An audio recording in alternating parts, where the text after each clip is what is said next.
പറയുന്നു മാത്രം. ജബ്ബാർ മൗലവി ചെയ്ത ഈ പണിയുടെ ഫലം ഉണ്ടായത് എന്താണെന്നറിയോ? സൗദി അറേബ്യയിലേക്ക് വിഗ്രഹം കൊണ്ടുവന്ന് വെച്ചില്ലേ?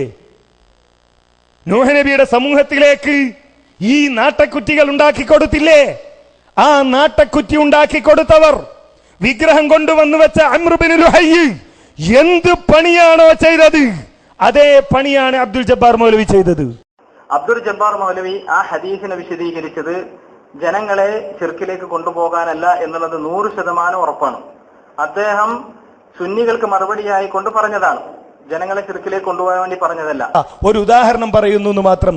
ജബ്ബാർ മൗലവി ചെയ്ത ഈ പണിയുടെ ഫലം ഉണ്ടായത് എന്താണെന്നറിയോ? സൗദി അറേബ്യയിലേക്ക് വിഗ്രഹം കൊണ്ടുവന്ന് വെച്ചില്ലേ? നൂഹ് നബിയുടെ സമൂഹത്തിലേക്ക് ഈ നാട്ടക്കുറ്റികൾ ഉണ്ടാക്കി കൊടുത്തില്ലേ?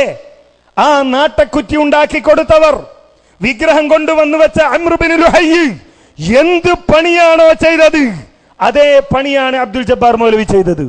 അബ്ദുൽ ജബ്ബാർ മൗലവി ആ ഹദീസിനെ വിശദീകരിച്ചത് ജനങ്ങളെ ശിർക്കിലേക്ക് കൊണ്ടുപോകാനല്ല എന്നുള്ളത് 100% ഉറപ്പാണ്. അദ്ദേഹം സുന്നികൾക്ക് മറുപടിയായി കൊണ്ട് പറഞ്ഞതാണ്, ജനങ്ങളെ ശിർക്കിലേക്ക് കൊണ്ടുപോകാൻ വേണ്ടി പറഞ്ഞതല്ല.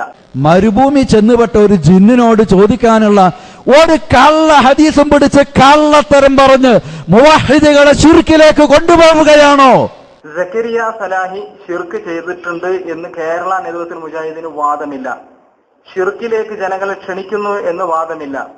ജിന്നുകളോട് വിളിച്ച് പ്രാർത്ഥിക്കാം എന്നോ പ്രാർത്ഥിക്കണം എന്നോ പ്രാർത്ഥിച്ചാൽ പ്രശ്നമില്ല എന്നോ പ്രാർത്ഥിച്ചാൽ ഷിർക്കല്ല എന്നോ സക്കരിയ സലാഹിക്ക് വാദമില്ല. അദ്ദേഹത്തിന്റെ കൂടെ നിൽക്കുന്ന ആളുകൾക്ക് വാദമില്ല. അതേപോലെ അബ്ദുൽ ജബ്ബാർ മൗലവിക്കും വാദമില്ല. മരുഭൂമി ചെന്നുപെട്ട ഒരു ജിന്നിനോട് ചോദിക്കാനുള്ള ഒരു കള്ള ഹദീസും പിടിച്ച് കള്ളത്തരം പറഞ്ഞ് മുവഹിദുകളെ ശിർക്കിലേക്ക് കൊണ്ടുപോവുകയാണോ? ായാലും അങ്ങനെയുള്ള പ്രമുഖ പണ്ഡിതന്മാര് മുഴുവൻ ഈ കേരളത്തിന്റെ നാനാമൂലകളിൽ നാനാ ദിക്കുകളിൽ യഥാർത്ഥ തൗഹീദ് ജനങ്ങളെ അറിയിക്കാൻ വേണ്ടി അഹോരാത്രം പണിപ്പെട്ട ആളുകൾ തന്നെയാണ്.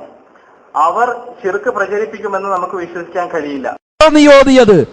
ആരാണോ നിനക്ക് ഹദീസ് പഠിപ്പിച്ചു തന്നത്? മരുഭൂമിയിൽ പോയ ജിന്നിനോട് ചോദിക്കണമെന്ന് എവനാണോ നിന്നെ പഠിപ്പിച്ചത്? ആരാ നിനക്ക് ഹദീസ് പഠിപ്പിച്ചത്? ആ മുഹദ്ദിസിനെ കൊണ്ടുവാ ഇങ്ങോട്ട്, ധൈര്യമുണ്ടെങ്കിൽ കൊണ്ടുവാ. പല ആളുകളും പല രൂപത്തിൽ അങ്ങോട്ടും ഇങ്ങോട്ടും പ്രതികരിച്ചിട്ടുണ്ട്. ആ പ്രതികരണങ്ങളൊക്കെ തന്നെ നമ്മൾ അതിൽ നിന്ന് തൗബ ചെയ്യുക തന്നെ വേണം. ഏതെങ്കിലും ഒരു സഹോദരനെ കുറിച്ച് അവൻ മുശ്രിക്കാണ് എന്ന് നമ്മൾ പറഞ്ഞിട്ടുണ്ട് എങ്കിൽ നമ്മൾ തൗബ ചെയ്യുക തന്നെ വേണം. കാരണം അദ്ദേഹം അത് ശിർക്ക് ചെയ്തിട്ടില്ല എങ്കിൽ അത് വളരെ ഗുരുതരമായ ആരോപണമാണ്. ഈ വാദത്തിൽ വരുന്ന വൈരുദ്ധ്യമാണ് ഞാൻ പറഞ്ഞല്ലോ. ഇവിടുന്ന് അങ്ങോട്ട് പോയാൽ ഈ പ്രമാണങ്ങളും തൗഹീദും അത് വിട്ട് നമ്മൾ പോയാൽ പിന്നെ നമുക്ക് നിൽക്കാൻ കഴിയില്ല. അള്ളാഹ് പറഞ്ഞ മാതിരി ആകാശത്തുനിന്ന് വീണവനെ പോലെയായിത്തീരും.